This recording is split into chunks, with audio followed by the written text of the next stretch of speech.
Bonjour à toutes et à tous, bienvenue dans l'École du Futur, ravi de vous retrouver. Voici le programme du jour. On va commencer d'abord avec notre focus, comment utiliser au mieux les écrans à la maison, quelles sont les règles à adopter, les conseils à suivre pour un usage maîtrisé du numérique au sein des familles. Voilà quelques questions que se pose notre partenaire, Le Clémy, avec sa série La famille tout écran. Et on découvre un nouvel épisode dans un instant. Et puis elle a une idée derrière la tech, Lisa de Bernard est avec nous aujourd'hui. Bonjour Lisa. Bonjour Philippe. Très contente de vous retrouver. Votre chronique aujourd'hui, de quoi est-ce qu'on va parler ? On va parler de l'intelligence artificielle qui débarque dans vos bureaux de tabac. Et ça tombe bien Lisa, parce que justement, vous ne le saviez peut-être pas, mais l'intelligence artificielle est au programme de cette émission aujourd'hui avec deux sujets. L'IA, donc d'abord, qui façonnera vraiment son avenir avec des investissements colossaux et des personnalités comme Elon Musk qui ambitionne de rivaliser avec OpenAI grâce à sa start-up xAI. Les enjeux technologiques et géopolitiques n'ont jamais été, mesdames et messieurs, aussi stratégiques. Alors assiste-t-on à une révolution ou à une bataille pour le contrôle d'une technologie qui façonnera d'une manière ou d'une autre le monde de demain ? On se pose la question dans un instant. Et puis deuxième sujet, faut-il interdire les réseaux sociaux aux plus jeunes pour mieux les protéger ? C'est la question que soulève une décision choc. En Australie, désormais, les moins de 16 ans ne pourront plus créer de compte sur ces plateformes. On en parle avec notre invité Alexandre Azria, fondateur de Le Croissant AI. On ne vous présente plus Alexandre. Bonjour Philippine. Ravi de vous recevoir. On en parlera aussi avec Lisa, bien sûr, dans un instant, juste après le focus. Focus d'abord sur une utilisation saine et maîtrisée du numérique au sein des familles avec notre partenaire Le Clémy qui vous propose un tout nouvel épisode de sa série La famille tout écran, épisode qu'on découvre tout de suite. Salut, c'est Jackie Busy Up 88 et bienvenue sur mon nouveau live. Au programme, des femmes pour assouvir. Aïe! Désolé, j'avais pas vu tes doigts.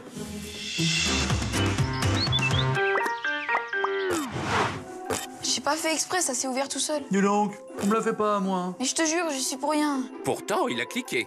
Tu veux rencontrer des filles coquines Qui aime le chocolat parce que c'est plein de magnésium. Mais comment on bloque ça? Des femmes d'expérience. Mais il y a combien de pages d'ouvertes là? Je suis désolée, c'est vrai, mais c'est apparu quand j'étais sur mon forum et j'ai cliqué. Et après, ça a ouvert plein d'autres pages.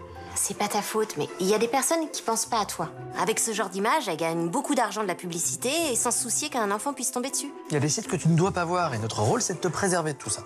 On sera plus vigilant avec le contrôle parental. Allez, file mon grand. Je devrais quand même peut-être vérifier ces pop-up, tu crois pas? Et moi, je crois que je vais surtout mettre le contrôle parental sur toi aussi. Ah. Vos enfants peuvent être exposés à des images pornographiques sur Internet. Pour éviter cette situation, installez le contrôle parental, un antivirus et un anti-fenêtre publicitaire. Surtout, parlez avec votre enfant quotidiennement. S'il a vu des images qui l'ont traumatisé, n'hésitez pas à vous faire aider par un professionnel pour qu'il puisse s'exprimer. Tu aimerais rencontrer un jeune homme de ta région avec des tablettes de chocolat. C'est pas vrai, ça vient d'où ça?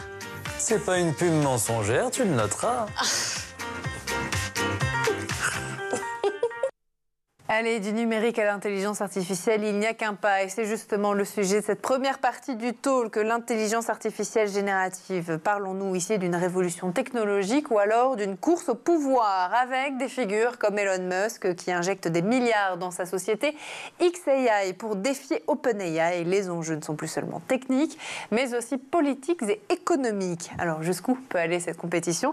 Et surtout, qu'est-ce que ça signifie pour l'avenir de l'intelligence artificielle? Et puis forcément aussi un peu, et c'est important pour l'avenir de nos sociétés. On en parle dans un instant dans la première partie du talk. Et on en parle donc avec nos experts, Lisa de Bernard et Alexandre Azria. Peut-être, Lisa, pour commencer avec vous, on va parler bien sûr d'Elon Musk qui s'est lancé dans l'intelligence artificielle générative avec xAI. Est-ce que vous voulez bien nous présenter ce projet en quelques mots? Oui, tout à fait. Donc xAI, c'est une entreprise d'intelligence artificielle qui a été fondée par Elon Musk en 2023, dont le but premier était de créer donc une intelligence artificielle générative qui pourrait concurrencer ChatGPT et qui pourrait surtout s'intégrer à sa plateforme X, anciennement Twitter. Et puis à côté de ça, on a aussi toute une partie de recherche fondamentale en intelligence artificielle, c'est-à-dire tout ce qui ne va pas concerner des applications immédiates ou des produits commerciaux. Donc on va avoir par exemple tout ce qui est algorithme de machine learning, les réseaux neuronaux, l'apprentissage profond. Voilà, c'est les deux aspects de cette boîte qu'a lancée Elon Musk l'an dernier. Merci beaucoup Lisa pour cette introduction. Alors c'est vrai que la question qu'on peut se poser, Alexandre, c'est pourquoi Elon Musk a décidé de rivaliser, c'est important, directement avec OpenAI, qu'il a pourtant cofondé. Oui, alors. Dans lequel il a investi. Ouais. Si on s'en souvient, qu'on fait un petit flashback, il y a 6 mois, il a envoyé les avocats à Sam Altman pour faire renommer OpenAI en Close AI, parce que OpenAI était censé être un labo de base non lucratif. Non lucratif, merci beaucoup. Et du coup, au final, Sam Altman a eu gain de cause. Il s'est dit, je vais monter une autre boîte qui va rivaliser avec toi. La grosse force de Elon Musk, elle réside dans 2 choses. La data, il possède Tesla X, ça lui fait beaucoup de data. Ouais. La data, c'est l'outil principal pour entraîner une IA, donc forcément, c'est hyper important. Ça aide. Et puis, il est de plus en plus à cheval sur la politique. Et il noue de plus en plus de relations avec NVIDIA. NVIDIA étant la société mère qui envoie les GPU, donc le hardware qui est capable d'entraîner les IA. Donc si on met tout ça bout à bout, il a quand même pas mal de choses à son arc. Alors, c'est ce qu'on peut se poser aussi comme question, c'est est-ce que selon vous, XAI pourrait dépasser OpenAI en termes d'innovation ou de performance? Est-ce qu'il y a un risque justement pour la maison mère de ChatGPT? Alors, ce qu'on peut déjà mettre d'un côté, c'est que OpenAI quand même est bien implanté dans le paysage de l'intelligence artificielle. Il bénéficie d'une vraie expertise dans la création de modèles, notamment avec ChatGPT 3, 4. Voilà, ce sont des intelligences artificielles qui aujourd'hui font figure de référence dans le domaine. Donc voilà, ça c'est déjà une chose. OpenAI bénéficie aussi d'un réseau assez puissant de partenaires, notamment depuis son partenariat avec Microsoft. Et de l'autre côté, on a donc XAI avec à sa tête Elon Musk, qui globalement, je crois, est connu de tous, même des personnes qui sont le plus éloignées des sujets des technologies. Donc forcément, ça lui donne une forme de crédibilité et ça donne à son entreprise de belles perspectives pour des financements médiatiquement, pour être reconnu. Après, de là à se demander si, en tout cas à court terme, XAI peut réellement concurrencer et surpasser OpenAI, j'en suis pas certaine dans la mesure où, encore une fois, OpenAI est déjà bien plus avancé que XAI à cette heure-ci. Et cela étant dit, si je peux nuancer mon propos, je pense qu'il y a quand même certaines choses qui sont intéressantes, notamment pour XAI, et c'est là que réside sa force, c'est le fait qu'en étant intégré à X directement, il bénéficie de données auxquelles n'a pas accès OpenAI, les données des utilisateurs, et je pense que c'est là que réside sa plus grande force. Merci Elisa. Est-ce que c'est dangereux? Oui, alors c'est dangereux, ça l'est. Mais c'est dangereux de la même façon que si OpenAI vient avoir le monopole, ça serait extrêmement dangereux aussi. Donc c'est pour ça qu'on a d'ailleurs des jeunes pousses européens, Mistral AI ou autres. Ouais. Donc il faut qu'on arrive à avoir un panel de choix sur ces modèles d'intelligence artificielle. La chose à rappeler, c'est que Elon Musk passe le clair de son temps maintenant à recruter les meilleurs talents du monde. Il a quand même une énorme force, c'est qu'il a de l'argent. Donc il est capable de payer quelqu'un qui était payé 1 million chez OpenAI, lui proposer 1 million de plus. Oui. Ça joue aussi dans la balance. Et avec une vision très différente, vraisemblablement, de ce qu'il veut faire de l'intelligence artificielle et de pourquoi il veut l'utiliser. Vous voyez ce que je veux dire? Il a une vision différente, mais qui se rapproche quand même de celle de Sam Altman, à savoir l'intelligence artificielle générale. Ouais. Le fait qu'une IA serait capable potentiellement de faire mieux tout ce que fait un humain. Et quand on met aussi dans la balance qu'une IA est entraînée par des humains, donc si on recrute les meilleurs ingénieurs et qu'on a en plus de ça le hardware qui va avec, logiquement on sera capable de rattraper beaucoup plus vite les autres. Ça c'est une évidence. Et d'ailleurs on le voit parce que une entreprise française comme Mistral AI a beaucoup plus de mal, non pas à recruter les talents parce qu'ils les ont, mais le hardware qui ne suit pas derrière fait qu'on est limité en termes d'entraînement de modèles, même d'essais du coup, parce qu'on peut moins rater. Oui, et puis il y a moins de données aussi, exactement, chez Mistral AI que chez Elon Musk. Alors est-ce que c'est inquiétant? Même question aussi pour vous, peut-être Lisa, qu'un entrepreneur comme Elon Musk qui a, c'est vrai, régulièrement fait les titres de l'actualité avec une vision parfois controversée sur un certain nombre de sujets, qui est maintenant à la Maison-Blanche, en tout cas là, à partir de janvier, en tant que ministre du nouveau président Trump. Merci. Est-ce que ça, c'est embêtant? Est-ce que ça pose question, le fait qu'il dirige une entreprise d'intelligence artificielle maintenant? Alors, ça pose toujours question quand c'est Elon Musk. On voit, ne serait-ce qu'en ayant repris X, voilà, c'est ça. Ouais. Forcément, oui, il est au cœur d'un certain nombre de polémiques. Nécessairement, aujourd'hui, en étant un proche de Trump, on peut s'inquiéter effectivement que... ils mettent en place, en tout cas qui poussent pour qu'il y ait des politiques moins restrictives en matière d'intelligence artificielle. Et en même temps, ce qu'il faut se rappeler, et c'est là aussi tout le côté un peu particulier du personnage, c'est que Musk, il est toujours en train de dire tout et son contraire. Donc pendant des mois, il a quand même rappelé que oulala, l'intelligence artificielle, il faut faire attention, ça peut être extrêmement dangereux pour l'humanité, il faut absolument réguler. Il a signé tout un nombre de pétitions, voilà. Donc il appelle à la régulation. Ouais. Et puis d'un autre côté, on le voit sur ces autres sociétés comme X, où effectivement, là, pour le coup, il appelle plutôt à un peu plus de souplesse dans la régulation. Voilà. Donc, c'est quand ça l'arrange, en fait. Exactement, c'est ça. Et en fait, pour l'intelligence artificielle, on peut se poser la question. C'est-à-dire qu'il appelle à quelque chose de plus restrictif, à une intelligence artificielle plus humaine, voilà, avec tout un tas de réglementations derrière. Et en même temps, dans les faits, on peut s'attendre tout à fait au contraire. Et c'est un peu là, pour moi, que réside le plus gros souci et la plus grosse inquiétude. La force de Musk, c'est que c'est un gourou. Donc, comme tout bon personnage qui veut absolument avoir les pleins pouvoirs, il va faire en sorte de nous expliquer à nous, moldus, que les autres font mal et que lui fait bien. Donc, c'est un peu la stratégie qu'il adopte depuis assez longtemps, et qui fonctionne d'ailleurs, hein. Il a pas mal de gens qui sont adeptes à sa façon de faire du business, à sa façon de rentrer sur des marchés de manière extrêmement agressive. Moi, je pense que si Elon Musk arrive comme ça de plein pied, d'ailleurs on l'a vu parce que là il vient de signer un partenariat avec Nvidia pour avoir le plus grand data center du monde. Est-ce qu'on sait ce qu'il va en faire? On se doute. En fait, il a le même axe depuis longtemps, c'est-à-dire les voitures Tesla, donc avoir des voitures autonomes, et l'IA. Ouais. Et dans l'IA, j'inclus aussi ces autres entreprises comme Neuralink, The Boring Company. Donc il a un écosystème quand même de chercheurs d'IA qui fait que ça reste quelqu'un, je trouve, d'extrêmement dangereux de par son monopole et son écosystème qui s'est créé depuis des années. Bien sûr. Et puis maintenant, son entrée en politique. Alors, je ne sais pas comment il va organiser son emploi du temps. Je lui souhaite, bien sûr, de pouvoir réussir. Mais c'est vrai qu'entre la politique et toutes ces entreprises, et notamment ce nouveau projet d'intelligence artificielle, peut-être que ça se complique un peu. Comment OpenAI, justement, réagit face à cette concurrence particulièrement agressive d'Elon Musk, Lisa? Parce que là, ça y est, les chars sont lancés. Là. Oui. Alors, on n'a pas eu de prise de parole officielle sur le sujet de la part d'OpenAI.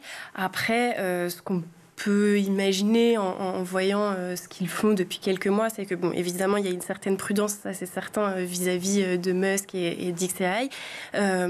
Après, OpenAI, j'ai l'impression, se concentre plutôt, eux, sur continuer à développer leur modèle, renforcer effectivement leurs efforts autour de l'innovation, et puis appeler aussi à plus de transparence. Voilà. Après, on sait que dans tous les cas, comme l'a expliqué Alexandre au début de ce débat, il y a quand même une forte concurrence entre Sam Altman et Elon Musk depuis le début. Et Sam Altman a déjà fait part de ses inquiétudes, notamment de ses préoccupations sur un développement trop rapide de l'intelligence artificielle. Donc, quelque part, ils se rejoignent un petit peu là-dessus. Et en même temps, ils n'ont pas toujours les mêmes opinions. Donc, voilà, on verra ce que ça donnera dans les prochains mois. Ouais. C'est que les investisseurs qui peuvent potentiellement investir sur OpenAI sont les mêmes qui vont potentiellement investir sur XAI. Et d'ailleurs, si on refait un petit flashback aussi, il y a 6 mois, Sam Altman avait...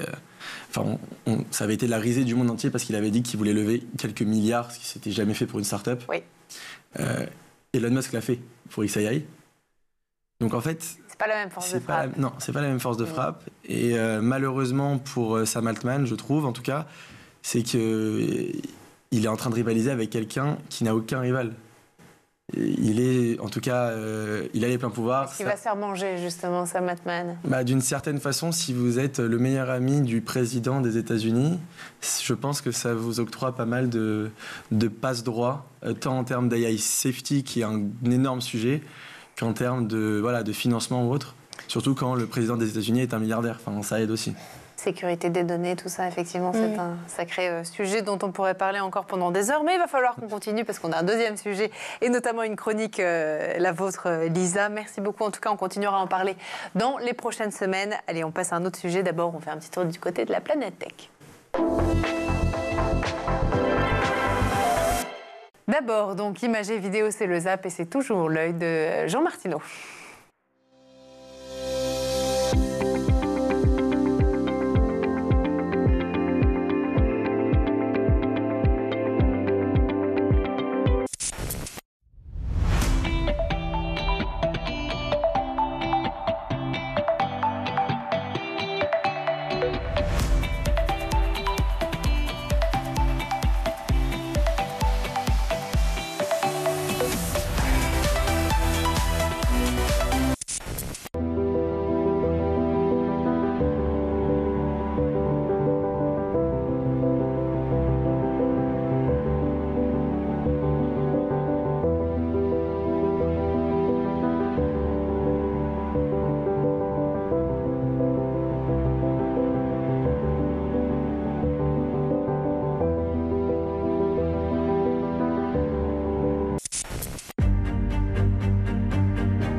De retour toujours sur le plateau de l'École du Futur et en compagnie de notre invité aujourd'hui, Alexandre Azria. Alexandre, juste avant de reprendre nos discussions avec Lisa, on va laisser place à la chronique de Lisa qui a une idée derrière la tech.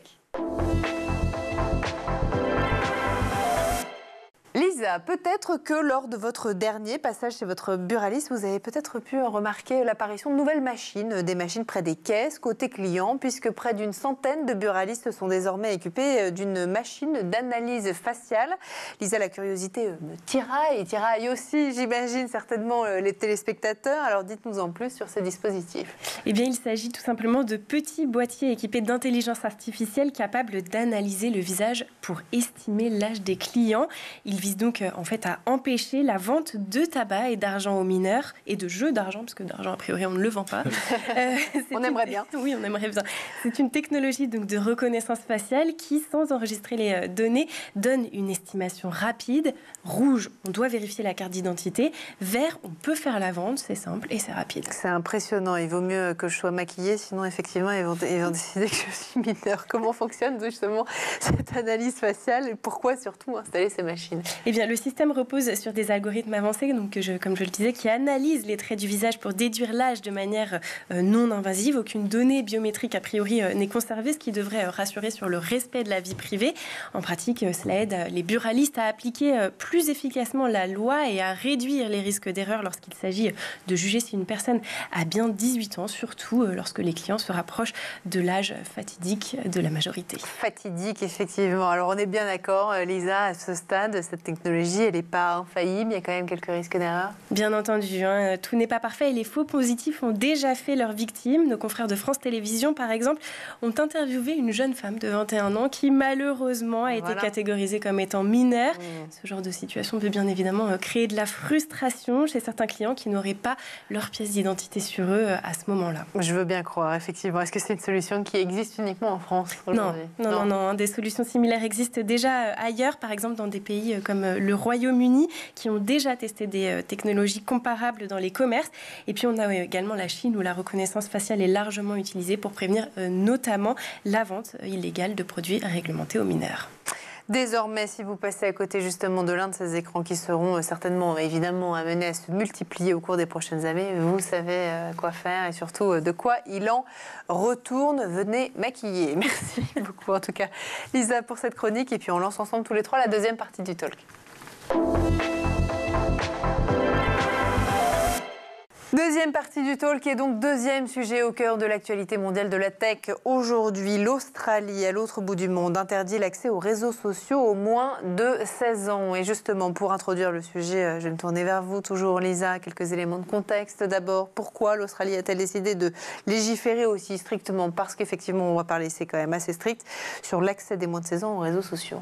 Eh bien, comme à peu près tous les pays qui se positionnent progressivement sur ce sujet-là, c'est pour contrer l'impact négatif des réseaux sociaux, notamment sur le jeune public, et surtout avec une consommation assez importante, ce qui pourrait déclencher, et c'est de plus en plus documenté par des études, ça aurait des impacts donc sur la santé mentale, avec des risques d'anxiété, de dépression, d'addiction. Et puis, il y a également aussi un volet de protection contre les prédateurs en ligne et le cyberharcèlement. Bon, pensez-vous que cette loi, elle reflète une prise de conscience mondiale sur les dangers des réseaux sociaux pour les jeunes? Alors oui, de manière générale, comme je le disais en introduction, effectivement, il y a une prise de conscience qui se fait progressivement dans chacun des pays des effets nocifs d'une consommation trop importante de réseaux sociaux et des écrans d'ailleurs de manière générale. On a des débats similaires qui existent déjà en Europe, aux États-Unis, en Asie, qui est d'ailleurs précurseur sur le sujet. Et puis on a surtout Emmanuel Macron pour la France très spécifiquement qui a proposé il y a peu la notion de majorité numérique fixée à 15 ans. Tout en nuançant d'ailleurs toujours sur ce sujet-là, c'est qu'il existe déjà une loi effective en France qui normalement interdit les réseaux sociaux avant un certain âge, qui dans les faits n'est pas respectée parce que la plupart des entreprises étant basées aux États-Unis, c'est pas la même réglementation. Et d'ailleurs, c'est un petit peu tout le souci aujourd'hui, c'est la fragmentation de la réglementation qui crée justement ces petits... c'est ce petit côté un peu serpent, voilà, et qui permet aux jeunes et aux entreprises de s'en sortir malgré la réglementation pour l'instant. Outrepasser effectivement les nouvelles règles. Merci beaucoup, Lisa. Alors justement, qu'est-ce que vous en pensez, vous, Alexandre, de cette règle? L'Australie interdit l'accès aux plateformes sociales. Ouais, c'est assez intéressant, parce que je trouve que ça montre que les réseaux sociaux sont devenus une vraie cible pour les politiciens. Pour les politiques, et je trouve ça assez dommage, pour être très honnête avec vous, parce que je trouve que lâcher des enfants entre guillemets dans la nature après 16 ans, après 15 ans, et leur dire ça y est, maintenant vous pouvez le faire sans leur avoir appris ce que c'est que les réseaux sociaux, je trouve que c'est pas la bonne façon de le faire. Alors évidemment qu'il y a des énormes soucis sur ces plateformes, que ce soit des prédateurs en ligne, du harcèlement ou autre, on y est. Mais est-ce que... on a été éduqués en France avec cette vraie valeur de l'esprit critique. Je pense qu'on doit la retrouver, à minima à l'école, pour nous éduquer. Et en tout cas, 16 ans, ça reste l'âge où on a envie de faire des bêtises, entre guillemets. On est dans l'adolescence, on est dans la rébellion. Je pense pas que ça a un intérêt forcément d'interdire complètement tous les réseaux sociaux. Il y a des réseaux sociaux qui sont plus problématiques que d'autres pour moi. Là, oui. D'accord. Je pense à la Chine qui avait interdit plus de, je crois, 1 heure par jour TikTok, quelque chose comme ça. Là, oui. Ouais. C'est 40 minutes. C'est 40 minutes, les moins de 14 ans, effectivement. Ouais. À la limite, ça un peu plus, parce que ça nous permet de voir que 40 minutes, ça passe très vite sur les réseaux. Moi, je le fais sur mon téléphone, par exemple, au bout de 1 heure, j'ai plus accès aux réseaux sociaux par jour. C'est très court. Ça passe très vite. Ouais. Donc je pense qu'il faut qu'on nous apprenne et qu'on nous éduque et pas qu'on nous interdise. Moi j'ai un peu de mal avec ça. Je vois Lisa qui fait... Oui, parce qu'il y a plusieurs points qui m'ont interpellée. Et le dernier surtout, oui, la Chine a interdit d'avoir plus de 40 minutes. Oui, ça a un aspect positif. En revanche, moi je suis quand même plus partagée dans la mesure où je trouve ça gênant que ça soit l'État qui en arrive à imposer la consommation qu'on doit avoir d'écran. Sensibiliser, c'est une chose. L'imposer, c'est autre chose. Sachant qu'en plus, pour le cas spécifiquement de la Chine, ça induit quand même tout un tas de choses derrière, hein, des vérifications de l'identité, de la surveillance des comportements en ligne. Par exemple, si on prend l'équivalent de TikTok en Chine, justement, les jeunes ne peuvent pas y passer plus de 40 minutes. Et si les algorithmes d'intelligence artificielle qui sont sur cette application, en fait, détectent des comportements anormaux, parce que par exemple un jeune voudrait utiliser, je sais pas, un VPN ou changer de profil pour pouvoir excéder les 40 minutes, si l'algorithme d'intelligence artificielle détecte justement ces comportements anormaux, en fait, il envoie un signalement pour qu'il y ait un contrôle renforcé. Je trouve ça quand même extrêmement gênant. Et de toute façon, ça rejoint sur la Chine, hein, avec la surveillance par la vidéo, etc. Enfin, il y a quand même une grosse mainmise de l'État. Et à ce stade-là, je trouve ça quand même gênant.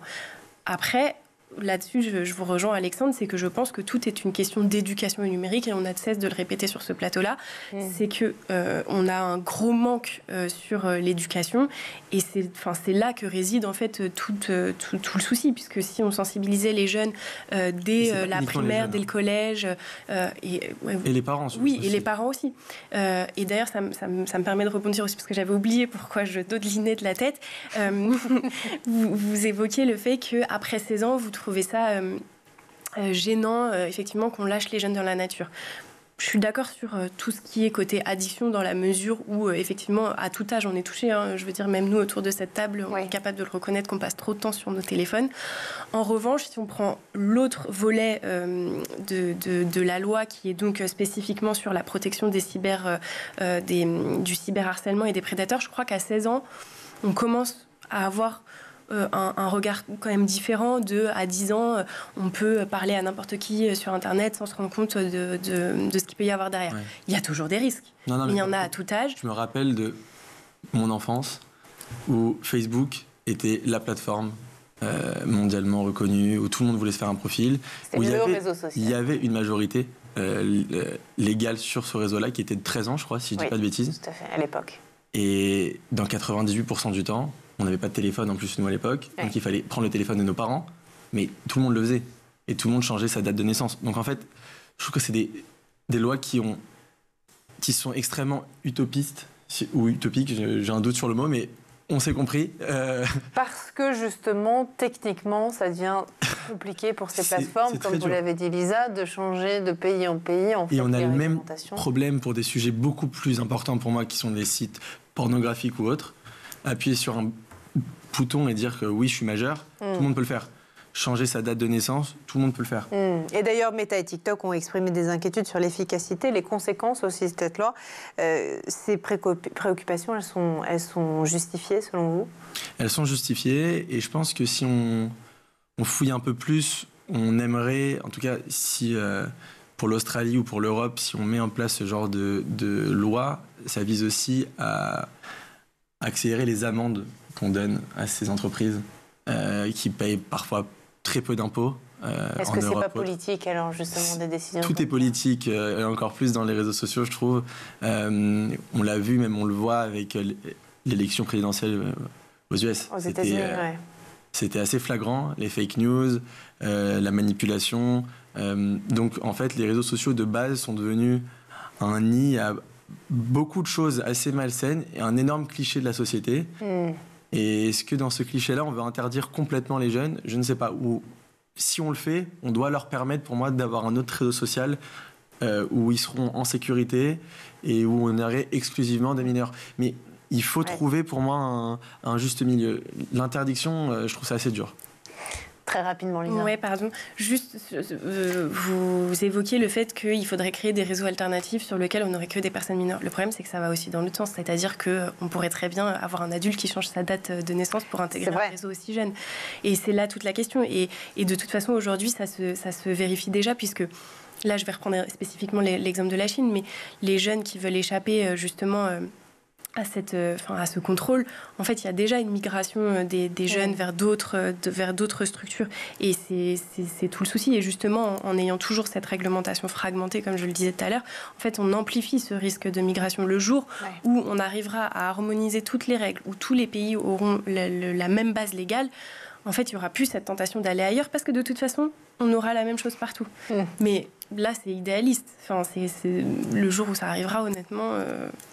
Je pense qu'on ne sera plus là. On ne sera plus là pour en parler. Bon, en tout cas, on a introduit le sujet et c'est important. Merci beaucoup à tous les deux d'avoir été parmi nous aujourd'hui. Alexandre, je rappelle que vous êtes le fondateur de Le Croissant AI. Elisa, bien sûr, notre chroniqueuse régulièrement aussi. Merci à vous aussi de nous avoir suivis. On va continuer à parler, bien sûr, des évolutions de ces deux sujets dans les prochaines semaines. Merci à vous de nous avoir suivis comme tous les jours. Et dès 12h30, toujours sur School TV, on se donne rendez-vous dès demain dans l'École du Futur. Et puis d'ici là, prenez bien soin de vous. Passez une très, très bonne journée.